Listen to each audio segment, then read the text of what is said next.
All right, for the push-up negative, much like the chin-up or the pull-up negative, when we're working on developing our push-up strength, this is one of the better ways to develop that strength while we're on our journey of getting good push-ups. On the other end, if you're good at push-ups, this is a really great way that we can improve our strength even further and make those weighted push-ups feel a little bit easier. So what we're gonna do for our setup, I'm gonna demonstrate just a standard push-up first and talk about variations after. But what we're gonna do is set up in a good hand plank position. So my hands are right under my shoulder joints, and then my feet are about hip or shoulder width apart. If your stability is not so great in a plank, try moving your feet apart a little bit to help get a little bit better stability.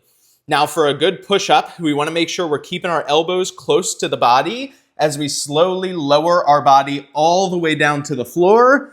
And depending on why you're doing your negatives, you're either going to worm your way back up to the top, which just means you're not expending energy getting up to the top. Contrarily, you may be doing the negative on the way down, and I may be requiring you to perform the push-up on the way back up. If you're working on developing your first push-ups or developing your push-ups to be with better form, you're probably going to be doing the former version where you're just worming your way back to the top. If you're pretty good at push-ups, I'll probably have you do the negatives where you also have to push yourself back up to the top.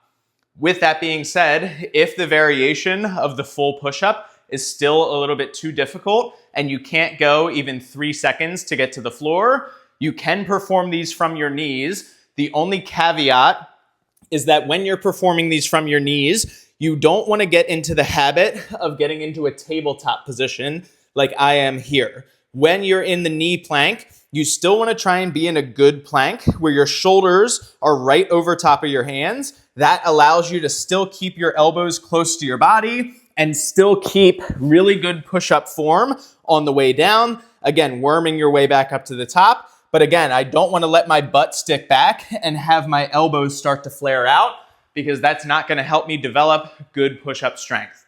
If you have any questions on the push-up, feel free to drop a comment below.